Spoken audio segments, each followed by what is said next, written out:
بسم الله الرحمن الرحيم شهر رمضان الذي أنزل فيه القرآن هدى للناس وبينات من الهدى والفرقان. கண்ணியத்திற்குரிய எல்லாம் அல்ல அல்லாஹ் ஜல்ல ஷானஹு தஆலாவின் நல்லடியார்களே, அல்லாஹ்வுடைய பேரருளால் புனிதங்கள் பூத்து குலுங்குகிற இந்த ரமலானிலே இதுவரை ஒரு வார காலம் நாம் அல்லாஹ்விற்காக நோன்பு நோற்று இரவு நேரங்களில் சிறிது நேரம் நின்று வணங்கி மேலும் அவனது செய்திகளை செவியுற்று அதன்படி நம்முடைய வாழ்வை அமைத்துக் கொள்ள வேண்டும் என்ற உயரிய நோக்கத்திலே நாம் இங்கே குழுமி இருக்கிறோம். இவ்வேளையில் நபிகள் பெருமானார் ஸல்லல்லாஹு அலைஹி வஸல்லம் அவர் மீதும் அவர்களை பின்பற்றி வாழுகின்ற நம் அனைவரின் மீதும் இறைவனின் சாந்தியும் சமாதானமும் என்றென்றும் நின்று நிலவட்டுமாக என்று பிரார்த்தித்து எனது உரையை துவங்குகிறேன். அன்பிற்குரியவர்களே, பெண்ணியம் போற்றும் இஸ்லாம் என்ற இரண்டாவது வார தலைப்பு எனக்கு தரப்பட்டிருக்கிறது. மிக முக்கியமான அம்சங்களை கொண்ட இந்த தலைப்பானது உலகத்தில் பெண்களை எவ்வாறு நடத்துகிறார்கள், இஸ்லாம் எப்படி அன்று முதல் இன்று வரை இஸ்லாம் பெண்களை நடத்துகிறது என்பதை கொஞ்சம் சீர்தூக்கி பார்க்க வேண்டிய தருணம் இந்த தருணம். பெண்களுடைய பங்களிப்பு என்பது பொதுவாகவே ஒரு ஆணுடைய வெற்றியும் தோல்வியும் பெண்கள் தான் என்று உலகத்தில் ஒரு பழமொழியும் உண்டு. ஆவதும் பெண்ணாலே அழிவதும் பெண்ணாலே என்று கூட தமிழில் பழமொழி சொல்வார்கள். ஆக எந்த ஒரு புரட்சியாளராக இருந்தாலும் சரி, இந்த சமூகத்திற்காக ஒருவர் குரல் கொடுப்பதாக இருந்தாலும் சரி, அவருடைய பின்புலமாக அவருடைய துணை நிச்சயமாக அவருக்கு அரவணைப்பு தராவிட்டால் எந்த ஒரு ஆணும் இந்த உலகத்தில் சமூகத்தில் புரட்சி செய்வது மிகப்பெரிய ஒரு சவாலாக மாறிவிடும். எவ்வளவு இந்த சமூகமே எதிர்த்து வரட்டும், உலகத்தில் யார் வேண்டுமானாலும் எதிர்க்கட்டும், அரசு அவரை முடக்கட்டும், எப்படிப்பட்ட எதிர் அலைகளை அவர் சந்தித்தாலும் தன்னுடைய முதுகெலும்பாக அவருக்கு அமைந்த அவருடைய மனைவியானவர் அவருக்கு பக்கபலமாக இருக்கும் பொழுது உலகத்தினுடைய எதிர்ப்பு என்பது அவருக்கு எதிர்ப்பாகவே தெரியாது. அப்படித்தான் உலகத்தினுடைய வரலாற்றின் அடிப்படையில் நீங்கள் எந்த ஒருவருடைய ஆண்மகளுடைய ஒரு பலத்தை எடுத்து பார்த்தாலும் சரி, இஸ்லாமின் அடிப்படையில் நீங்கள் இறை தூதர்கள் இன்றைக்கு முன்னெடுத்து வந்து இந்த சமூகத்திற்கு ஏற்படுத்திய மாற்றங்களை அவர்களுக்கு பக்கபலமாக இருந்த வரலாறு எடுத்து நீங்கள் படித்தாலும் சரி, அதனுடைய ஒரு மரத்தின் ஆணி வேராக இருப்பது போல ஒரு ஆண்மகளின் ஆணி வேராக தாயாக ஆரம்பித்து தாரம் வரைக்கும் மகள் வரைக்கும் வேறாக பெண்கள் என்பதை நீங்கள் பார்க்க முடியும்.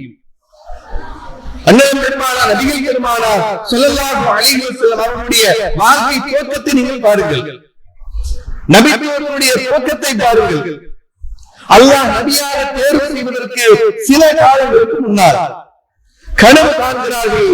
பெரும்பாலும் கனவு போலவே இல்லை, நிஜத்தில் நேரில் ஒன்றை காண்பது போலவே அவர்களுக்கு காட்சி அளிக்கப்படுகிறது கனவு எல்லாம். சில கனவுகள் அப்படியே அவர் கண்ட காட்சிகள் அன்றைய தினத்தில் அப்படியே அரங்கேறுகிறது. அவர்களுக்குள் ஏதேனும் ஒரு மாற்றம் ஏற்படுகிறது. அல்லாஹ் திடீரென்று ஒருவரை தேர்வு செய்யாமல் எப்படி பயிற்சிவித்து தேர்வு செய்கிறார் பாருங்கள். அமைந்து சமூகத்தை பற்றின கவலைகள் அவர்களுக்கு இன்றைக்கு கூட ஹாஃபிஸ் ஓதினார். 18வது அத்தியாயம் அழகாக ஓதினார். நபியே, நீங்கள் அவர்களுக்காக கவலைப்பட்டு உண்மையிலேயே அழித்துக் கொண்டீர் போலும். இப்படியா கவலைப்படுவது? ஒரு மனிதர் சமூகம் குறித்து இப்படியா கவலைப்படுவது? தன்னையே தானே அழித்துக் கொள்வீர் போலும் என்று அல்லாஹ் நபிகள் பெருமானாருடைய கவலை குறித்து பேசுகிறார். அப்படிப்பட்ட சமூக சிந்தனைவாதி நபிகள் பெருமானார். என்ன மக்கள் இப்படி வணக்கவழிபா இருக்கிறாங்க, காபத்துல்லாஹ்வை நிர்மாணமா சுத்தி வர்றாங்களே, சிலைகளை வழிபடுகிறார்களே, அல்லாஹ்வை நம்புகிறார்கள், ஆனால் சரியாக நம்பிக்கை இல்லையே என்று இந்த சமூகம் குறித்தவர்களுக்கு அடிப்படையில் கவலை. ஹிராக்களின் தனிமையில் இருந்து அல்லாஹ்வை பற்றி நினைத்து மேலும் சமூகத்தை பற்றிய கவலையில் தனிமையை பெரும்பாலும் தேர்வு செய்கிறார்கள். இந்த வேளையில் உடனே இருக்கிற அவருடைய மனைவி தன் கணவர் ஹிராக்களில் இருந்தபோது கூட அவர் நல்லெண்ணம் கருதி இருக்கிறார் எனும் பொழுது அந்த மலைகளை பார்க்கிறவர்களுக்கு தெரியும். சரியான கரடுமுரடா இருக்கும், ஒரே கூடாங்கற்களா இருக்கும். அதுல சாப்பாடு கட்டிக்கிட்டு தூக்கிக்கிட்டு போய் 2 நாட்கள் அல்லது 3 நாட்களுக்கு தேவையான உணவையும் தண்ணீரையும் கொடுத்து திரும்பி வருகிறார் என்றால் எப்படிப்பட்ட மனைவி பாருங்க. பொருத்தம் எப்படி இருக்கணுங்க. அதுக்காக நாம எப்படி யோசிப்போம், நாம என்ன பண்ணாலும் நமக்கு அதுவே சமைச்சு கொடுக்கணும். அப்படி இல்ல, நீங்கள் சமூக சீர்திருத்தவாதியாக ஒரு போராட்டவாதியாக இருக்க வேண்டும் பட்சத்தில் இப்படி நீங்கள் எதிர்பார்க்கலாம். இவர் என்ன பண்ணுவாரு, நல்லா சுத்திவிட்டு நல்லா என்ஜாய் பண்ணிட்டு குடும்பத்தை பற்றி பெரும்பாலான ஆண்கள் மனைவியை பற்றி சிந்திக்கிறதே இல்லை. காலையில் எழுந்திருப்பவள் நாம் உறவு மறைக்கிறாருடைய வேலையை நீங்கள் நினைச்சு பாருங்க. உட்கார்ந்து தலை எழுந்தா இன்னும் வேலை பார்த்தா என்ன நீங்க நினைச்சு பார்க்காம தயாராயிடுவீங்க.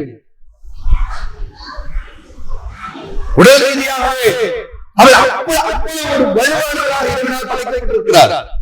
நீ அடிச்சா தந்துவா ஓகே, ஆனா நீ அடிச்சதா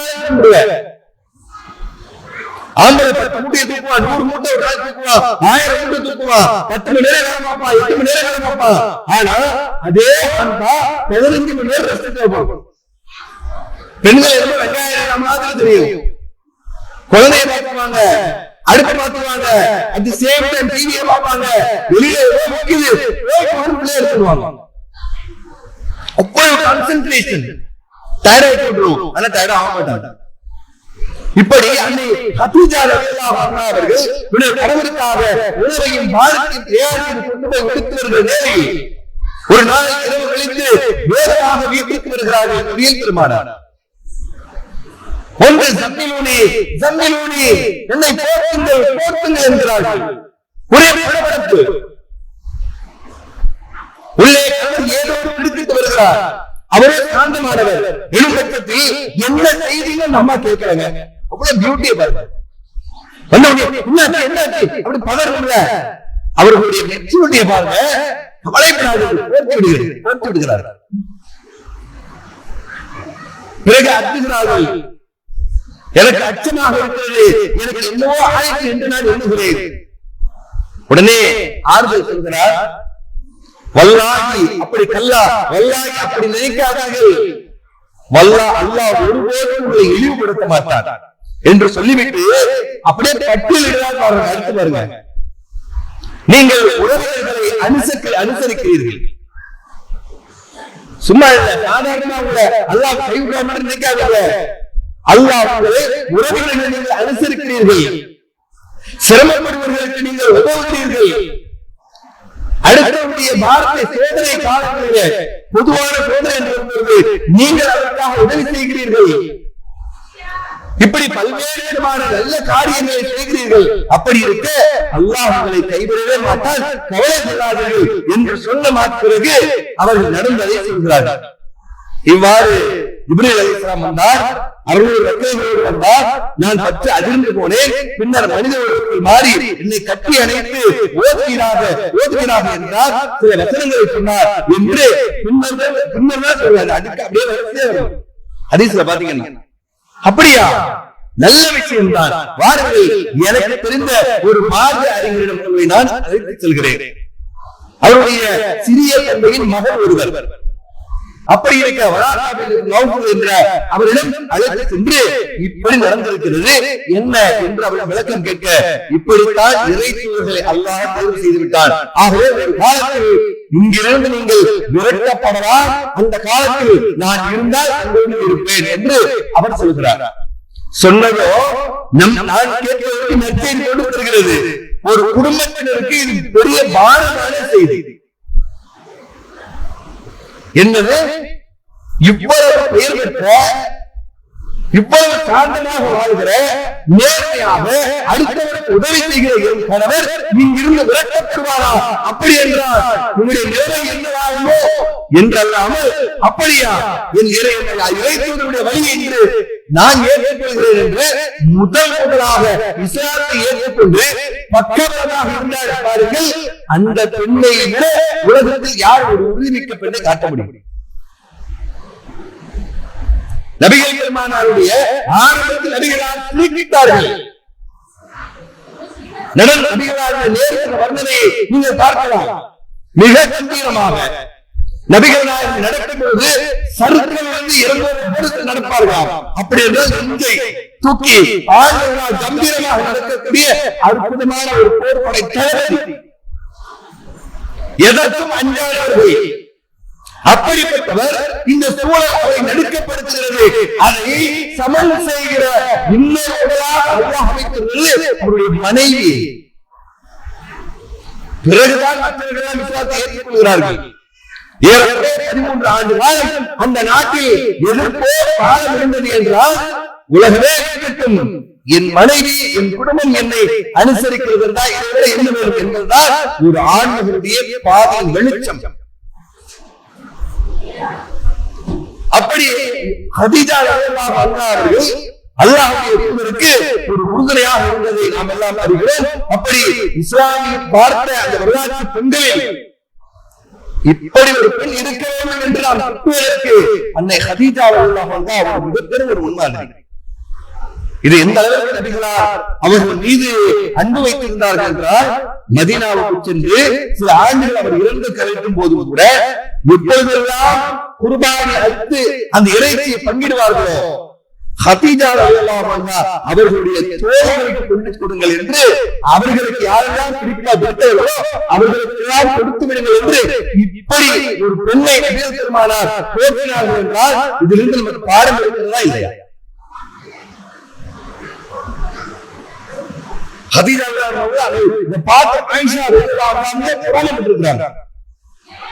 என்ன அவங்களை பற்றி இவ்வளவு நீங்கள் ஞாபகம் வச்சிருக்கிறீங்களா என்னும் அளவிற்கு அவர்கள் மீது அன்பும் அரவணைப்பும் இருந்தார்கள் என்றால் அடிப்படை காரணம் அந்த அன்னை ஹதீஜா ரலியல்லாஹு அவர்கள் அவர்களுக்கு இருந்த உறுதுணை ஒத்துழைப்பு.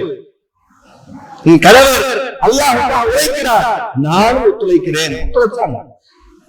இறுதி வரைக்கும் அவருடைய கொள்கை உறுதியாக இருந்தாங்க. இன்னும் சொல்வதாக இருந்தால் முகமது நபி அவருடைய உம்மத்தில் முதல் இறை நம்பிக்கையாளர் ஒரு பெண். இறை தூதர் என்ற முகமது அவருடைய உம்மத்திலே முதல் இறை நம்பிக்கையாளர் ஒரு பெண் ஹதீஜா ரலியல்லாஹு அன்ஹா. அதுபோல அவருடைய மனைவி மற்றவர்கள் பாருங்க. இஸ்லாம் பெண்களுக்கு ஒரு ஆலோசனை. இப்ப நாம எல்லாம் என்ன செய்யறதில்ல, ஏதாவது குடும்பத்துல ஒரு பிரச்சனை, ஒரு செயல், ஒரு நல்ல கெட்ட விஷயங்கள் என்றால், காரியங்கள் என்றால் அதற்காக பெண்களிடம் ஆலோசனை பெறுவது இல்லை. ஏன்னா உனக்கு என்ன தெரியும், உனக்கு என்ன தெரியும், நான் சொல்றேன் என்று நாம பெண்களை என்ன செய்கிறோம், மற்றவர்களை பார்க்கிறோம். நபிகள் பெருமானார் எப்படி தெரியுமா, சரியான நேரத்தில் பெண்களுடைய ஆலோசனை கேட்டு பெறுவார்கள். ஒரு முறை எல்லாருக்கும் தெரிஞ்சதுதான் ஹுதைபியா உடன்படிக்கை. ஹுதைபியா உடன்படிக்கையின் போது அவர்களுடைய பயணத்தில் வர வேண்டிய ஒரு ஆளாக என்றால் நபிகள் பெருமானார் முறை வைத்து மனைவியை அழைத்து சொல்வார்கள். இந்த முறை உம்மு சலமா ரலியல்லாஹு அன்ஹா அவங்க வரணும், அவங்க அழைச்சு போறாங்க. அழைச்சு போறாங்க, பாதி வழியிலே இப்ராஹிமுக்கு போறாங்க, இடைநிறுத்து குறைசி இருக்கிறாங்க, ஒரு உடன்படிக்கை எடுக்கிறாங்க. இந்த வருஷம் நீங்க வரக்கூடாது, இப்படியே திரும்பி போயிடுவேன்.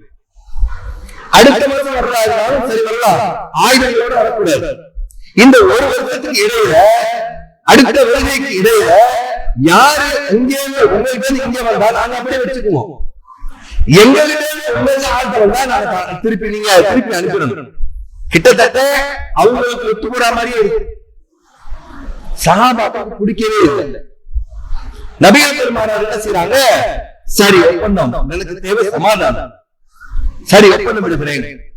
இதை வரலாற்று ஆசிரியர்கள் சொல்கிறார்கள், மக்கா வெற்றியை நபிகள் பெருமானார் ஹுதைபியாவில் கையெழுத்திட்டார்கள் சொல்றாங்க.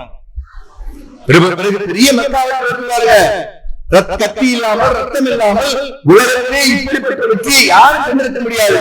அப்படிப்பட்ட வெற்றிக்கு வித்துதான் இந்த உதவியா உடன்படிக்கை சொல்றாங்க. அந்த உடன்படிக்கையில யாருக்கும் உடன்பாடு இல்ல. இந்த பக்கம் சஹாபாக்கள் ரொம்ப எல்லாரும் சோகமா இருக்காங்க. எல்லாம் வந்துட்டோம் பண்ணிக்குவோம், ஒத்துக்க மாட்டேங்கிறான் ஆப்போசிட். சரி, நபிகள் பெருமானார் சொல்லிட்டாங்க, முடிஞ்சிருச்சு. முடிஞ்ச உடனே எப்பா எல்லாம் வந்துட்டீங்க, நீங்க வந்துட்டீங்க, உங்களாரு இங்கேயே பலிப்பிராணி அறுத்துங்க, யாரும் தலையை மடிக்கிறதா இருந்தா இங்கே முடி வைக்கிறீங்கன்னு சொல்ல அறிவிக்கிறாங்க.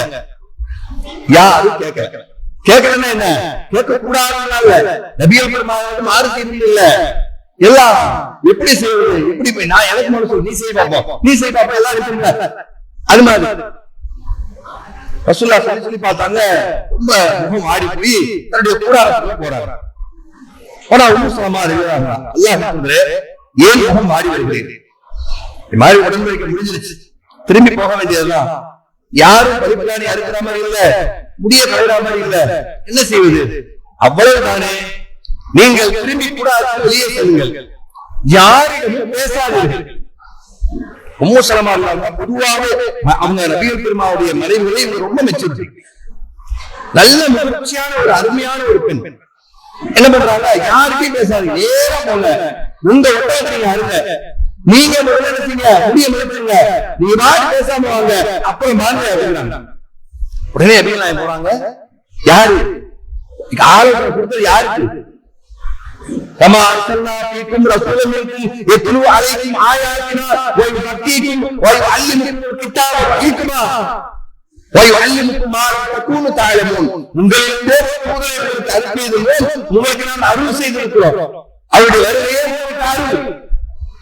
ويعلمكم الكتاب, உங்களுக்கு அவர் வேதத்தை கற்றுக் கொடுப்பார், والحكمة, ஞானத்தை கற்றுக் கொடுப்பார், ويعلمكم ما لم تكونوا تعلمون, நீங்கள் அறியாதவற்றை எல்லாம் உங்களுக்கு கற்றுக் கொடுக்க அற்புதமான ஆசான் என்று இருக்கிறார். அப்படிப்பட்ட பேராசிரியர் மனைவி சொல்கிற அந்த நேரத்திற்கான ஆலோசனையை பெற்று உடனடியாக நடைமுறைப்படுத்துகிறார்கள். ரசூலுல்லாஹ் செஞ்சிட்டாங்க. சஹாபாக்கள் சும்மா இருப்பாங்களா? ரசூலுல்லாஹ் பேசவே இல்லை. அப்படியே நேர சைலண்டா வராங்க, அவருடைய பலிப்பிராணி அறுக்கிறாங்க, அவங்க நினைச்சாங்க முடியாது செஞ்சிடறாங்க. இதை பார்த்த உடனே சஹாபாக்கள் போய் நான் தான் முதல்ல இருக்கணும் போட்டி போட்டுக்கொண்டு அல்லாஹ் குதிரை செய்து விட்டார்கள், இனி என்ன செய்வது, எல்லாரும் போட்டு போட்டுக்கிட்டு போய் அறுத்து அவருடைய கடமையை செய்ததாக நாம வரலாறுல பார்க்கிறோம். அப்போ எவ்வளவு பெரிய பிரச்சனையின் போதும் கூட பெண் என்று நினைக்கிறோம், எவ்வளவு அழகான சமயோஜித புக்தியை பாருங்கள். அந்த நேரத்தில் பேசி பிரயோஜனம் இல்ல, செய்யலாம், இறங்குனாங்க, காரியத்தை மிக கணக்கச்சிதமாக முடித்தார்கள். பெற்றோர்கள் எவ்வளவு சிரமத்துக்கு மத்தியில் நம்மை பெற்றெடுத்து நம்மை பராமரித்து நம்மை வளர்த்து அவர்களது இறுதி காலம் வரைக்கும் நம் மீது அன்பு காட்டியதை நாம் யாரும் மறுக்க முடியாது. அப்போ அந்த தாய் தந்தை உயிரோடு இருக்கும் பொழுது கூட நாம் அவர்களுக்கு சில நன்மைகளை செய்ய தவறி இருப்போம், அல்லது அன்றைக்கு செய்ய முடியாத ஒரு பொருளாதார சூழல் நமக்கு ஏற்பட்டிருக்கலாம். ஆனால் அதையெல்லாம் சரி செய்கிற வகையில நாம் நம்முடைய தாயின் பெயரிலோ அல்லது தந்தையின் பெயரிலோ அல்லாஹ்வுடைய ஆலயம் அமைவதற்காக நீங்கள் உங்களது பொருளாதாரத்தை கொடுத்தால் நாம் செய்கிற இந்த பொருளாதாரம் அவர்களே அல்லாஹ்வின் புறத்தில் உயர்த்தி விடுகிற சுடகத்தின் பால் நகர்த்துகிற ஒரு கேடயமாக இருக்கும். அதற்கு இன்ஷா அல்லாஹ் நாம் ஒவ்வொருத்தரும் இயன்ற அளவுக்கு ஒத்துழைப்பை கொடுப்போம். உங்களது தவறிவிட்ட உங்கள் தாய்க்கோ தந்தைக்காகவோ நீங்கள் அல்லாஹ்வின் பாதையில் தர்மம் செய்து அதை அவர்களுக்காக நீங்கள் நிகழ்த்திட வேண்டும் என்று கேட்டுக்கொள்கிறோம். உங்கள் அஸ்னான் மல்டி ஸ்பெஷாலிட்டி பல் மருத்துவமனை, பல் மற்றும் வாய் சம்பந்தப்பட்ட அனைத்து விதமான நோய்களுக்கும் எங்களிடம் சிறப்பு சிகிச்சை அளிக்கப்படும். அஸ்னான் மல்டி ஸ்பெஷாலிட்டி பல் மருத்துவமனை, கலெக்டர் அலுவலகம் அருகில், நாகர்கோவில். நீங்கள் அனாதை குழந்தைகளை ஆதரிக்க விரும்புகிறீர்களா? தந்தை இழந்து தரமான உணவின்றி நல்ல உடைகளின்றி சரியான வழிகாட்டுதலின்றி அனாதைகளாக வாழும் இந்த குழந்தைகளுக்கு உதவும் கரங்கள் தான் தாருல் இல்ம் உதவும் கரங்கள். அல்லாவின் உதவியால் 2010 10 குழந்தைகள் என்று ஆரம்பிக்கப்பட்ட இந்த உதவும் கரங்கள் சமூகத்தில் கவனிப்பாரற்று அதிகரித்து வரும் அனாதை குழந்தைகளை கருத்தில் கொண்டு தற்போது 160 குழந்தைகளுக்கு மேல் பொறுப்படுத்தி செயல்பட்டு வருகிறது. இவர்களின் கண்ணீரை துடைத்திட நீங்கள் தாராளமாக உதவுங்கள். உங்கள் ஜகாத் மற்றும் சதக்காவை அனுப்ப வேண்டிய முகவரி தாருல் இல்ம் நம்பர் 64 பார்த்தசாரை தெரு, பழைய வண்ணாரப்பேட்டை, சென்னை 21. Website darulilmhh.com. தொடர்புக்கு 9840725020 9600055060. சுத்தமான பசும்பாலில் செய்யப்பட்ட பன்னீர் மற்றும் குல்ஃபி இப்போது உங்கள் அருகில் உள்ள கடைகள் மற்றும் சூப்பர் மார்க்கெட்டுகளில். சிவகங்கை மற்றும் ராமநாதபுரம் மாவட்டம் முழுவதும் டீலர்கள் வரவேற்கப்படுகிறார்கள். அப்ப இஸ்லாம் அல்லாஹ்வுடைய தூதரவர்கள் எப்படி ஒரு பெண்ணுக்கு கொடுக்கிற மதிப்பை கொடுக்கிறார்கள் பாருங்க. ஏன்னா நீங்க பக்கபலமா இருக்க, நீ நிச்சயமா எனக்கு நலம் நாடுவ, நலம் நாடுவது எல்லாம் இஸ்லாத்திற்கு ஒரு பலமாகத்தான் இருக்கும் என்ற அடிப்படையில உம்மு சலமா ரலியல்லாஹு அன்ஹா அவர்களுடைய வார்த்தையை அப்படியே நடைமுறைப்படுத்துகிறார்கள். அங்கே சமாதானம் கிட்டுகிறது, காரியம் முடிகிறது. அவருடைய தூதரவர்கள் இது போல அவர்களிடம் பாடம் பயின்ற நிறைய பெண்களுடைய சமயோக புத்தியையும் அவருடைய உறுதியை எடுத்து பார்த்தால் இஸ்லாம் பெண்களுக்கு வழங்கிய அந்த கண்ணியத்தை மிக அழகாக காத்த பெண்களை நீங்கள் வரலாற்றில் பார்க்க முடியும். உம்மு சுலைம் ரலியல்லாஹு அன்ஹா அவர்கள் பெரும்பாலும் நீங்கள் அறிந்திருப்பீர்கள். அபூ தல்ஹா ரலியல்லாஹு அன்ஹு அவர்கள் இஸ்லாத்தை ஏற்றுக்கொள்வதற்கு முன்னதாக உம்மு சுலைம் ரலியல்லாஹு அன்ஹா அவர்களை திருமணம் செய்து கொள்வதற்கு நாடுகிறார். அவர் மறுத்தார் என்றால் நீங்கள் படித்திருப்பீர்கள். வேண்டாம், நீங்கள் இஸ்லாத்திற்கு வர வேண்டும், அதுதான் எனக்கு முக்கியமே ஒழிய உங்களுடைய பொருளாதாரம் அதுவெல்லாம் பொருட்டே அன்று என்று சொல்லி இஸ்லாத்துக்கு இல்லாத ஒரு அபூ தல்ஹா ரலியல்லாஹு அவர்களை இஸ்லாத்திற்கு வர சொல்லி பிறகு அவரை திருமணம் முடித்தார் என்று நாம் எல்லாம் தெரிந்து வைத்திருக்கிறோம்.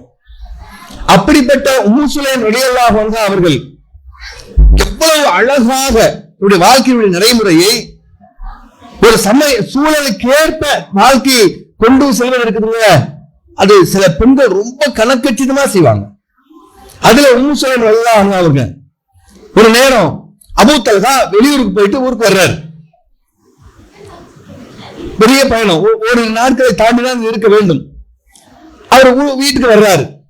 வந்த உடனேயே தன்னுடைய பிள்ளை குழந்தை அவருக்கும் அவர்களுக்கும் இறந்த அந்த குழந்தை மரணித்து விட்டது. பச்சை பிள்ளை கிட்டத்தட்ட. இது அவங்க சொல்லல, எல்லாருக்கும் வீட்டுக்கெல்லாம் தெரியும். தன்னுடைய குடும்பத்தார் என்ன சொல்றாங்க, தயவு செய்து என்னுடைய கணவரிடம் யாரும் இதை பற்றி பேசாதீர்கள், நான் பார்த்துக் கொள்கிறேன் சொல்லிட்டாங்க. எல்லாத்தையும் சொல்லிட்டாங்க. வீட்டுக்கு அபூ தல்ஹா வர்றாரு. வந்தவுடனே குழந்தையை கேட்கிறார், எங்க பிள்ளை, எங்க பிள்ளை அமைதியை நோக்கி சென்று விட்டது. எவ்வளவு மெச்சூர்டான வார்த்தையை பாருங்க, சுப்ஹானல்லாஹ். எவ்வளவு அழகான வார்த்தையை பாருங்க. குழந்தை அமைதியின்பால் சென்று விட்டது. இவர் புரிஞ்சுக்கிட்டாரு, தூங்கிடுச்சு போட்டிருக்கு, சரிதான், அப்படித்தான் இருக்கும் என்று சொல்லிவிட்டு வருகிறார். உணவு கொடுக்கப்படுகிறது, சாப்பிடுகிறார். அன்றைக்கு உடைய கண்ணுக்கு அழகாக காட்சியளிக்கிறார். இங்க போற நைட்டிஸ் மாதிரி இல்ல, இதை போட்டா தான் நான் ஒரு பெண்ணாகவே உணர்றேன். நம்ம கண்ணுக்கு பெண்ணாவே தெரிய மாட்டேங்குது. அன்னைக்கு காலையில போடுறதுதான், அன்னைக்கு காலையிலேயே என்னைக்கு போடுறதோ, நைட்டி பகலி ஈவினிங் எல்லாம் அதுதான் இல்லையா? அப்படி இல்லாம என்ன செய்றாங்க, அழகாக காட்சியளிக்கிறாங்க. அன்று இரவு உலகத்தில் ஈடுபடுகிறார்கள். ஈடுபட்டு முடிந்து இந்த அம்மையார் கேட்கிறார், உம்மு சுலைம் கேட்கிறார், ஒருவர் பக்கத்து வீட்டுக்காரர் ஒருவர் ஒரு அமானிதத்தை உங்களுக்கு ஒப்படைக்கிறார். அப்படி ஒப்படைக்க அந்த அமானிதத்தை திரும்ப கேட்டால் உங்கள் நிலை என்ன? இதுல என்ன இருக்கிறது? கொடுத்தவர் கேட்கிறார், திருப்பி கொடுக்க வேண்டியதுதான். அப்படி என்றால் பொருந்திக் கொள்ளுங்கள், அல்லாஹ் கொடுத்த உங்கள் பிள்ளையை அல்லாஹ்வை எடுத்துக்கொண்டான். வெளியூர்ல இருந்து வர்றாரு, என்ன சூழ்நிலை வேணாலும் இருக்கலாம். வந்த உடனேயே அவரை திடுக்கிட செய்யக்கூடாது. இஸ்லாத்தை மிக அழகாக புரிந்து கொண்ட அந்த அம்மையார் எவ்வளவு அழகாக நினைத்து பாருங்க அந்த சிச்சுவேஷனை. இதே சிச்சுவேஷன் நம்ம வீட்டுல இருந்தா எப்படி இருக்கு நினைச்சு பாருங்க. குழந்தையை பறி கொடுத்த ஒரு தாய் அந்த வேதனையில் புலம்பிக் கொண்டிருக்கக்கூடிய உலக மக்களின் மத்தியிலே அதை தாண்டி நிதானமும் என் பிள்ளையின் இருப்பிடமும் என் கணவனுடைய சூழ்நிலையும் என்ற அந்த சூழ்நிலையை புரிந்து கொண்டு அதற்கேற்ப தன்னுடைய வாழ்க்கையை வார்த்தையை அழகாக செதுக்கி தள்ளுகிறார்கள். வார்த்தையெல்லாம் அந்த நீங்க ஹதீஸ படிச்சு பாருங்க, அரபு வாசம் ரொம்ப ரம்மியமா இருக்கும், தமிழ்ல மொழிபெயர்த்திருக்காங்க ரொம்ப அழகா இருக்கும். அப்படி என்றால் கொடுத்தவன் எடுத்துக்கொண்டான். இவருக்கு ஆத்திரமும் கோபமும். இப்படி இருக்க என்ன காரியம் செய்தாய் என்று சொல்லிவிட்டு உடனடியாக நபிகள் பெருமானாரிடம் திரும்புகிறார்கள். அல்லாஹ்வின் தூதரே, இன்னின்னவாறு நடந்து விட்டது என்று சொன்னவுடனேயே நபிகள் பெருமானார், கவலை கொள்ளாதே, இன்றிரவு உங்களுக்கு நடந்த அந்த காரியத்தில் அல்லாஹ் பரக்கத் செய்யட்டும், நீங்கள் இல்லறத்தில் ஈடுபட்டீர்கள், உங்களுக்கு அது பரக்கத்தாக ஆகட்டும் என்று சொல்லி சிறிது காலம் கழித்து அந்த குழந்தைக்கு அந்த குழையை தொழ வைத்து அடக்கம் செய்யப்படுகிறது. சில காலம் கழித்து குழந்தை பிறந்த உடனேயே மிக மகிழ்ச்சியாக கொண்டு போய் அல்லாஹ்வின் தூதரிடம் கொடுத்து, அல்லாஹ்வின் தூதரே, ஆண் குழந்தை பிறந்திருக்கிறது என்று சொன்ன உடனேயே நபிகள் நாயகம் பேரித்தம்பளத்தை எடுத்து மென்று அந்த குழந்தைக்கு அந்த இனிப்பை கொடுத்து அப்துல்லா, அல்லாஹ்வுடைய அடிமை என்று பெயர் சூட்டினார்கள் என்று நாம் ஹதீஸ்களில் பார்க்கிறோம். அது மட்டுமல்ல, அவர்களுக்கு பரக்கத்தாக 13 குழந்தைகள், அத்துணை குழந்தைகளும் குர்ஆனை கரைத்து குடித்தவர்களாக அல்லாஹ் அப்படிப்பட்ட ஒரு பரக்கத் செய்தான் என்றால் இந்த அம்மையாருடைய அந்த நிதானமும் இஸ்லாமத்தை பேணிய அந்த விதமும், இப்படிப்பட்ட பெண்களை கண்டிருக்கிறது இஸ்லாம். கொஞ்சம் நெஞ்சமல்ல, இது போன்ற நிறைய காரியங்களில் அல்லாஹ்வையும் அல்லாஹ்வுடைய தூதரும் சொன்னபடி வாழ்வதிலே பெண்கள் சளைத்தவர்கள் அல்ல. கல்வி கற்பதிலும் சரி, பெண்கள் சளைத்தவர்கள் அல்ல. போட்டி போட்டுக்கொண்டு ஆண்களுக்கு நிகராக நாங்களும் சுவனத்தை எட்டுவிட வேண்டும் என்று பல்வேறு தருணங்களில் நபிகள் பெருமானாரிடம் வந்து முறையிட்டவர்கள் பெண்கள். அப்படி பெண்களுக்கு இஸ்லாம் அதை கண்டுதான் இஸ்லாம் பெண்களுக்கு வழங்கி இருக்கிற மகத்தான தரஜாக்கள் இருக்கின்றனவே சாதாரண விஷயமே அல்ல. அன்றைக்கே பெண்களுக்கு மகர் என்பது திருமணம் என்ற ஒரு அடிப்படையை மகரை வைத்து முடிவு செய். அதை யார் முடிவு செய்வது? பெண் கையில். அவர்கள் ஒரு மலையளவு தங்க குவியலை கேட்டாலும் அதை கொடுத்து மன முடியுங்கள், ஏனென்றால் முழு உரிமை அவளுக்கு இருக்கிறது என்று பெண்ணை அவ்வளவு உயரமான இடத்தில் வைத்து நபிகளாரிடம் ஒரு பெண் வந்து முறையிடுகிறார், அல்லாஹ்வின் தூதரே, எனக்கு திருமணம் பேசி இருக்கிறார்கள், அதில் எனக்கு உடன்பாடு இல்லை. நபிகள் பெருமானார் குடும்பத்தாரை அழைத்து ரத்து செய்கிறார். வேண்டாம், செய்யாதீர்கள். பெண்ணுடைய வாக்கு தான் இங்கே பெருசு. பெண்களுடைய அருமை பெண்களே தெரிவதில்லை. இங்கே உலகம் நாகரிகம் என்ற அடிப்படையில் வளர்ந்து பெண்களுடைய ஆடையை குறைத்தால் சுதந்திரம் என்கிற ஒரு கேவலமான இடத்தில் பெண்களை சமக்குழியில் பெண்களை தள்ளுகிறது இந்த உலகம், நாகரிக உலகம். ஆனால் நீ சாதாரணமானவள் அல்ல, நீ பொக்கிஷமானவள் என்று இஸ்லாம் அவளை பொத்தி வைத்து அழகில் இருக்கிறது. குடும்ப பெண் என்றால் இன்னும் கேவலமாகவோ, வேலைக்கு செல்பவர் என்றால் என்னவோ முழு சுதந்திரம் கெடுத்ததை போல. இன்றைக்கு வேலைக்கு செல்கிற பெரும்பாலான பெண்கள் சொல்கிறார்கள், நாங்கள் பல சுமையை சுமந்து கொண்டிருக்கிறோம். வேலைக்கு போயிட்டு வர ஒரு 40 வயசுக்கு மேல உள்ள பெண்களை கூப்பிட்டு கேட்டு பாருங்க, வேலைக்கு போறீங்களா, எப்படி இருக்கிறீங்க, சுதந்திரமா இருக்கீங்களா கேட்டு பாருங்க. உடல் அளவிலும் சரி மனதளவிலும் சரி எங்களுக்கு சுதந்திரமே இல்லைன்னு புலம்புவாங்க. அதனால வேலைக்கு போக வேண்டாம் அப்படின்னு இஸ்லாம் சொல்லல. வேலைக்கு செல்லலாம், நீங்க சுதந்திரமாக வெளியே செல்லலாம். அப்படிப்பட்ட பெண்களுக்கு பெண் என்பவள் இஸ்லாமிய பார்வையில் மிகவும் அழகாக அவளை பொத்தி பொத்தி பார்க்க வேண்டிய ஒரு பொக்கிஷமாக இஸ்லாம் சொல்கிறது. அப்படி என்றால் அந்த பொக்கிஷங்களுடைய அவர்களுக்கு சொல்லப்படுகிற கல்வி என்ன? கல்வியிலே இஸ்லாம் பெண்களை எப்படி பார்க்க சொல்கிறது என்று பார்த்தால் அதிலும் அவர்கள் சளைத்தவர்கள் அல்ல. பெண்களுக்கும் கல்வியை போதிக்க வேண்டும் என்று இஸ்லாம் சொல்லி இருக்க, கல்வியை குறித்து பெண்கள் எப்படி அந்த காலத்தில் இருந்து இந்த காலம் வரைக்கும் பெண்களை எப்படி நாட சொல்கிறது, எவ்வாறு இஸ்லாமிய வரலாற்றில் பெண்கள் எவ்வாறு கல்வியை படித்தார்கள் என்பதை எல்லாம் இன்ஷா அல்லாஹ் நாளைய தினம் அதை பற்றி பார்க்கலாம். வாஹிர் தாவானா அல்ஹம்துலில்லாஹி பில் ஆலமீன். அஸ்ஸலாமு அலைக்கும் வரஹ்மத்துல்லாஹி.